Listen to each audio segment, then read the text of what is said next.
segunda clase. La sesión anterior vimos en este caso una parte del gobierno de Manuel Apolinario Odría, que es el gobierno que le sucede luego de la caída del gobierno de José Luis Bustamante Rivera, ¿no? Entonces, ahora hemos visto por qué surge, ¿no? Más que todo por una inestabilidad política, ya, debido a las constantes fricciones que se podía apreciar entre el Ejecutivo de ese momento y el Congreso, ¿ok? Que estaba en ese caso manejado por el APRA, pero en todo caso el que fue el antiguo aliado se convirtió en el verdugo y el enemigo, ¿ok? Y entre ese ambiente de convulsión, en ese caso, Odría recibe de alguna manera en la solicitud de las clases, en este caso pudientes, para que pudiera en este caso sacar a Bustamante y Rivero y de alguna manera establecer un gobierno que pudiera generar una estabilidad, ¿ok? Porque igual, ante toda inestabilidad, siempre la economía sale perdiendo. Entonces, para las clases adineradas, lo principal es en este caso es su economía. Entonces, en sí, lo que podemos conocer de general Manuel Odría es que en ese caso fue antes de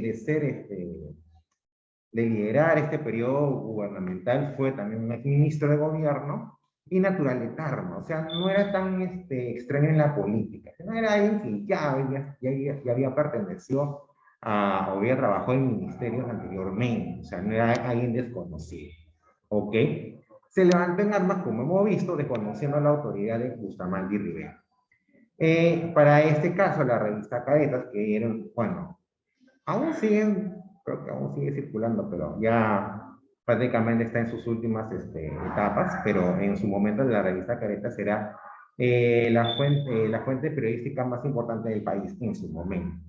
¿Ya? Entonces, se refiere que en este caso que al conocerse en Lima la noticia de esta insurrección, o sea, esta revuelta en Arequipa, ya uno de los poetas más díscolos, bueno, decirlo de una manera, que se va, bueno, díscolo en el sentido de que va contra la norma, o era un poeta cuya obra era muy distinta a lo que se podía conocer como poesía en esos años, ¿no? En Martín Arán, ¿no? Dice que en un café dentro del centro histórico, dentro del centro de Lima, ¿no? Había lanzado una frase que hasta ahora siempre se recuerda, ¿no? Que el Perú ha vuelto a la normalidad. ¿Y por qué la frase el Perú ha vuelto a la normalidad? Porque normalmente, y si recuerdan lo que hemos repasado, los periodos democráticos son de corta duración. ¿Qué es lo que nuevamente distingue hasta esos años la política peruana? Los caudillismos que hemos hablado ahorita en la primera clase, ¿no? O sea, el caudillismo italiano, el caudillismo fascista, pues no es algo novedoso en realidad. En el Perú ya había caudillismos desde el siglo anterior, desde el siglo XIX. El proceso de independencia cuando termina, y cuando empieza la era republicana, normalmente está influenciada por caudillos, Gamarra, Orbegoso, Castilla mismo. Un caudillo, era un militar que que quería llegar al poder. Echenique, todos esos fueron caudillos. ¿Ok? Entonces, eran lo común. Recién gobiernos con riguetes democráticos iba con Manuel Parra y Lavalle, pero en la segunda mitad del siglo XIX todavía, después de muchos años de la proclamación de independencia de San Martín, 1821. El gobierno de Parra y Lavalle fue en el año 1860 y pico, 70 y tanto. Pasaron como 40 años para que siquiera llegara al poder un partido civil, un partido con ciertas características democráticas. Lo que había antes fueron caudillismos. El propio gobierno de Castilla es caudillista, aunque un gobierno obviamente distinto, como hemos apreciado. ya, de alguna manera, bueno, dejó ciertas horas, ¿ok? Pasado luego viene la guerra con Chile, la guerra del Pacífico. Posteriormente volvemos a un segundo periodo de códigos militares para una etapa de, en este caso, de la República Aristocrática con gobiernos, en este caso democráticos, civilistas, pero, pero que tenían una tendencia, en este caso, para favorecer solamente a una pequeña clase elitista. Aunque como hemos podido ver, con un gobernante disidente, que fue Billinghus, pero que a los 2 años se separado. Posteriormente viene la dictadura leguista. Claro, es un civil dictador. Viene un breve intervalo de Sánchez Cerro, quien lo matan. Posteriormente tenemos otro presidente militar, Justino Benavides. Y ahí llega la primavera democrática. Raúl Gateche, Bustamante y Rivero. Entonces, la afirmación de Martín Adán, cuando dice el Perú volvió a la normalidad, se refiere a eso. A que otra vez volvemos a las dictaduras militares. Que suelen ser, en este caso, la característica de la democracia peruana en esos primeros años. ¿Okay? Entonces, el éxito de este llamado movimiento restaurador de Arequipa se debió exclusivamente, en este caso, a la acción personal de Odría. Ay, no me digas, ¿qué pasó? ¿Por qué? A ver. ¿Qué pasó? ¿La quitó? Porque hice la batería baja.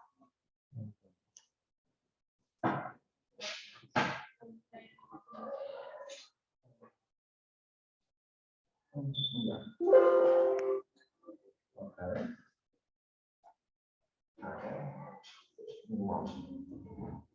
Ok. Seguimos. Ahora sí. Ya, entonces, en este caso, la pregunta es, ¿no? ¿Qué tanto influenció, en este caso, el personalismo de Odría en su movimiento restaurador? ¿Ok? Bueno, ese movimiento nació bajo una bandera antiaprista, ¿ya? Pero en este caso ya fue un movimiento que tuvo un inicio ya anterior, ¿correcto? Apoyado básicamente por sectores de extrema derecha, en este caso representado en la oligarquía exportadora, ¿no? Que ya tenía sus influencias desde la República Aristocrática. Así, esta figura oligárquica financia el golpe militar por Odría. De este modo, la alianza oligarco-militar se hizo fuerte. O sea, Odría, por amor al arte, ¿cómo se llama? ¿Inició una revuelta? No. No. Tuvo un incentivo, en este caso, oligárquico. Te pongo la plata, tú me lo sacas y volvemos a la normalidad. Listo. Normalmente los movimientos militares no son por amor al arte. No es que los militares vienen, uy, sí, acá hay problemas, vamos, uy. Suelen ser, por lo general, no siempre, pero sí suelen ser financiados por en este caso,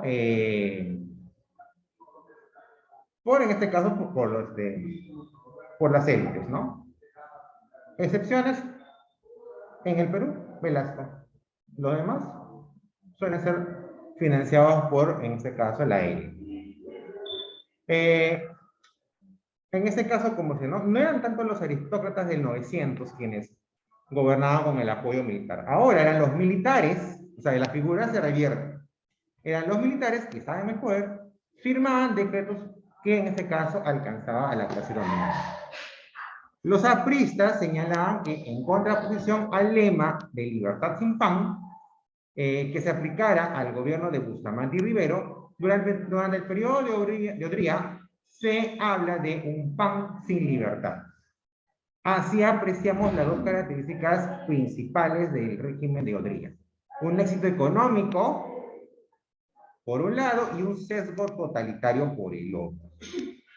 O sea, autoritarismo, ¿no? Ahora, este movimiento, éxito económico, entre comillas, se da más que todo por causas externas. En ese periodo, en este caso, surge la guerra en Corea. Las dos Coreas, el sur y el norte, se enfrentan. Entonces, en ese conflicto surge la necesidad de importación de productos que había en el Perú. Es por eso que ahí la economía se echa a andar. O sea, no es por un tema interno, viene a ser un tema externo, más bien, en este caso, el éxito entre comillas, de Manuela Apolinario Rodríguez. En cuanto a sus obras, ¿ok? Con su lema Salud, Educación y Trabajo, se realizó una política social en donde la frase fue hechos y no palabras, ¿no? Que consistía en una ampliación de infraestructura y la cobertura de servicios básicos. A educación se le destinó un presupuesto alto, ¿no? Para los estándares del siglo XX. Se creó el Fondo de Educación Nacional, donde el ministro Juan Mendoza modernizó el contenido de los cursos implementando la reforma curricular. Se atendió a la formación y se elevó los salarios de los profesores y se ejecutó un plan de construcción de locales, ¿no? Lo que hoy conocemos como las grandes unidades escolares, como por ejemplo el Melitón Carvajal, que está en Lince, el Alfonso Ugarte en San Isidro, el Teresa González de Fanning, que está en Jesús María. Esas grandes unidades escolares ya son en este caso producto de la política odriguista. También en este caso se implementó escuelas primarias, institutos pedagógicos de varones en Chosica y el de mujeres de Monterrey. El Ministerio de Educación fue dotado de un moderno edificio, ya es el edificio situado en el Parque Universitario, entre la Abancay, Avenida Abancay, Parque Universitario, La Casona, ahí está un edificio de no sé cuántos pisos, son como más de 20, 25 pisos, ya. Hasta hace poquito fue el Ministerio de Educación. Ya el Ministerio de Educación actualmente está ahorita en San Isidro. Pero en su tiempo, ese edificio grande, que ahora creo que del Ministerio de Justicia, en su tiempo fue del Ministerio de Educación. ¿Ya? También se implementó, en este caso, el 6 de julio como el Día del Maestro, ¿no? O sea, se puede decir irónicamente, otro día me da un día de descanso, ¿no? Irónicamente. Se construyeron edificios públicos, como los ministerios de Hacienda y de Trabajo, así como el Hospital del Empleado, que se conoce hoy día, el Hospital Naval, el Militar, y en este caso también el Estadio Nacional. ¿Ya? En este caso, el Estadio Nacional primero tuvo las bases, o mejor dicho, en ese terreno que dice el Estadio Nacional, fue el hipódromo de Santa Beatriz. Posteriormente, en este caso por donación inglesa, se hizo un estadio nacional, pero pequeño, de madera, ¿no? Cuyas tribunas de maderas hoy están en lo que es el estadio Lolo Fernández, o el de Breña, ¿ya? Y en la actualidad, bueno, y lo que fue la primera gran construcción del Estadio Nacional fue obviamente de Odría, y posteriormente la renovación que fue en el 2007, ¿no? Es el segundo gobierno de Alan García. ¿Ok? En el ámbito social, el régimen de Odría desplegó una amplia y permanente labor en beneficio de los más necesitados, ¿no? En particular de aquellos ubicados en zonas populosas llamadas barriadas, ¿no? Más que todo fue un gobierno asistencialista más que todo, ¿no? Atendiendo a los problemas de nivel la mujer. ¿Para qué? Para, en este caso, con fines políticos, ¿no? O sea, popularidad. Ah, es un presidente que sí se preocupa por el pueblo, ¿no? Entre comillas. En esa tarea el presidente contó con el apoyo de su esposa, doña María Delgado, quien presidió la Central de Asistencia Social. También se estableció el seguro social obligatorio del empleado, el salario dominical y la ley de indemnización por accidentes de trabajo. Se fundó el CAEM, que es el Centro de Altos Estudios Militares, en 1950, a cargo del general José Carlos Marín. Los orígenes de la ejecución se remontan a la necesidad, más que todo, de crear un centro académico para que los oficiales superiores peruanos fueran instruidos en las responsabilidades de alto mando, ¿no? Cuando lleguen a ser generales de las Fuerzas Armadas, ¿no? Entre otros cargos altos. Entonces, esa era la idea de esta institución. Pueblos, enseñar, ¿no? Poderles enseñar el teje y maneje de cuando llega a un puesto de alto rango. ¿Ya? Así formaban en este caso al alto mando del ejército y estudiaban cuestiones fundamentales a la defensa nacional. Los enunciados del CAN eran en este caso: las ideas se exponen y no se imponen. Así como aquella admonición que un director del centro hiciera: no tengáis miedo a discrepar. Lo importante es fundamentar la discrepancia y ese será un inmenso valor de vuestra colaboración. ¿No? Un poquito irónicos esas afirmaciones. La medida más importante, ya y sobre todo, ¿no? También de alguna manera irónica, es que este fue el gobierno que le da el voto o el derecho al sufragio a las mujeres. O sea, no es un gobierno democrático, fue un gobierno dictatorial el que le da el voto a las mujeres.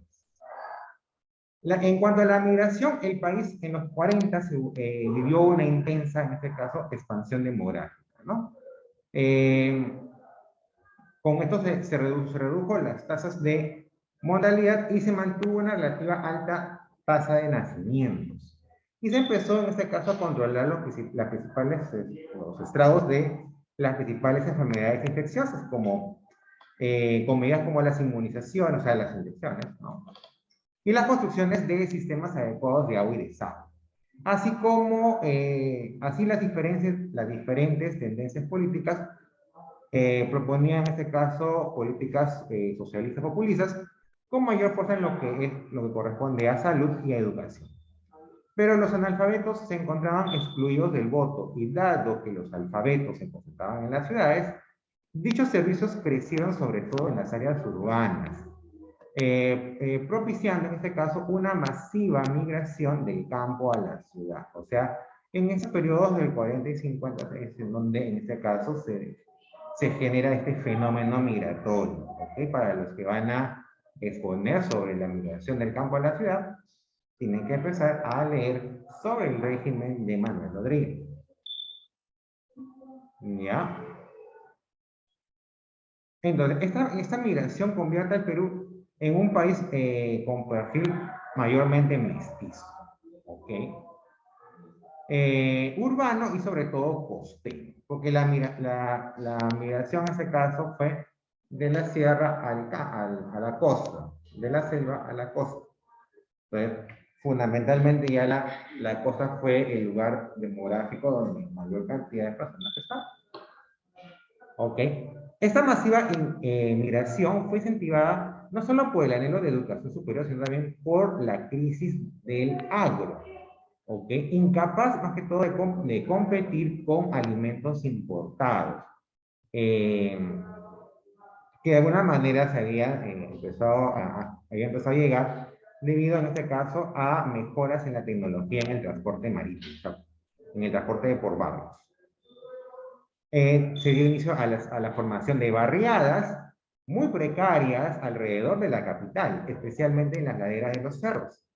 Así, el origen de la primera barriada se remonta, en este caso, a la invasión del Cerro San Cosme. Ese está ubicado en La Victoria, actualmente en La Victoria. ¿Ok? Y aún todavía sigue, ¿no? Pero fue de alguna manera, oficialmente de alguna manera, la primera barriada que se formó en Lima.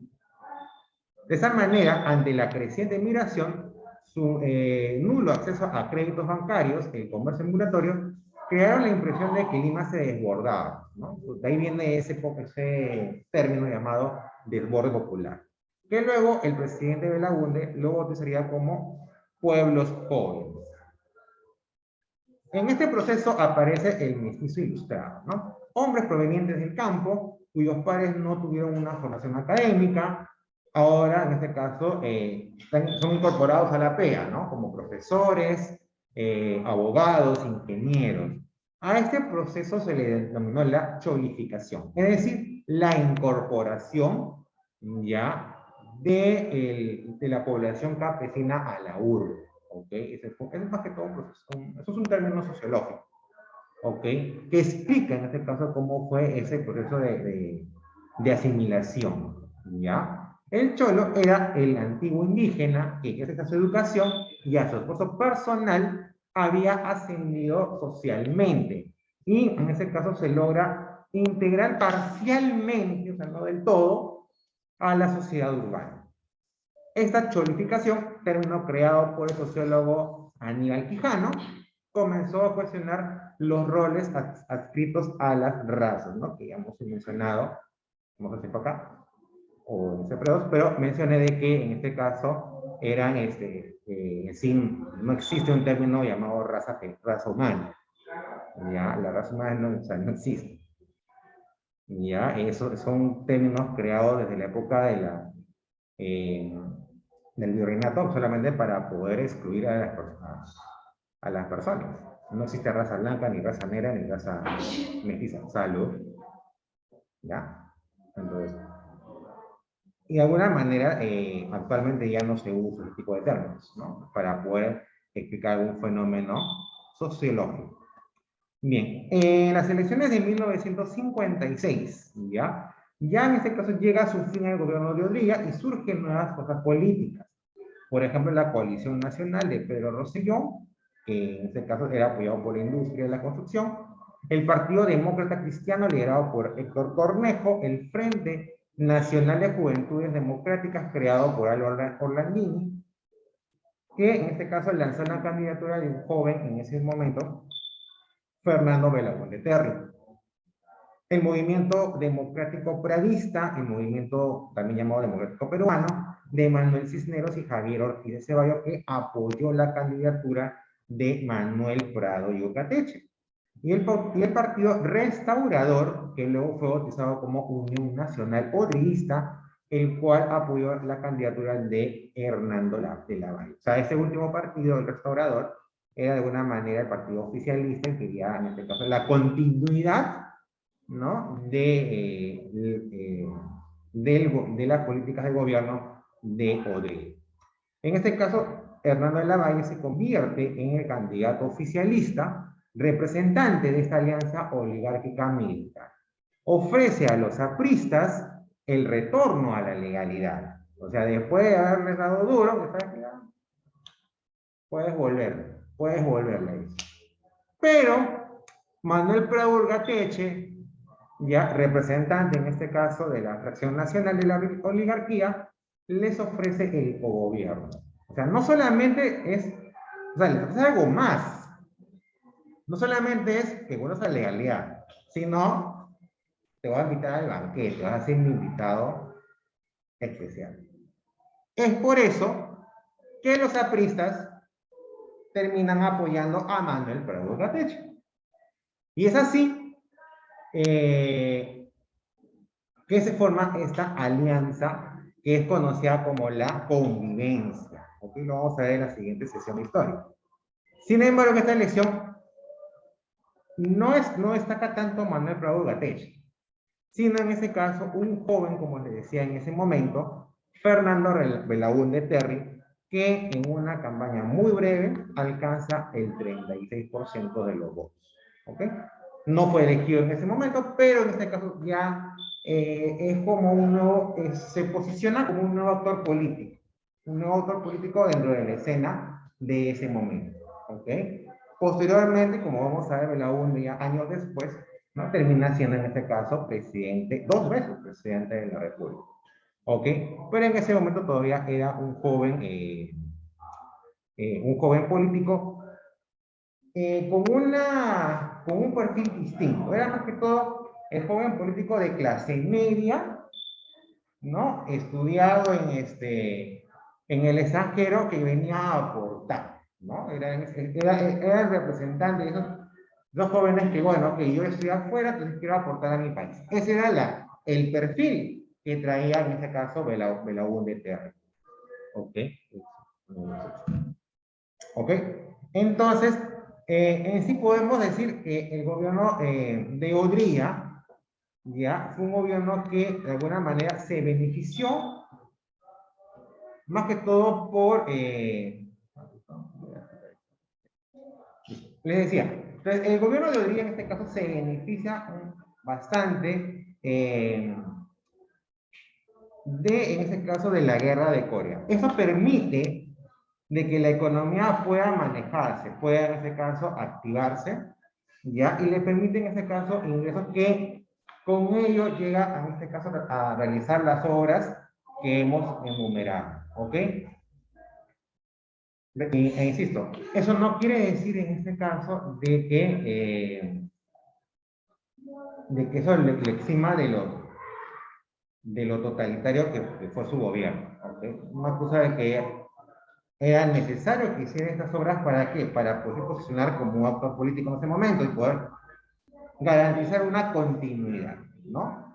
Pero en ese caso, esa continuidad no se pudo concretar, ya que en el 56, en este caso, Manuel Prado Gateche es elegido por segunda vez, porque hemos visto que ya gobernó del 39 al 45, y aparentemente dejó una imagen por lo menos aceptable como para volver otra vez ser elegido, más aún con ese golpe con esa estrategia, ¿no?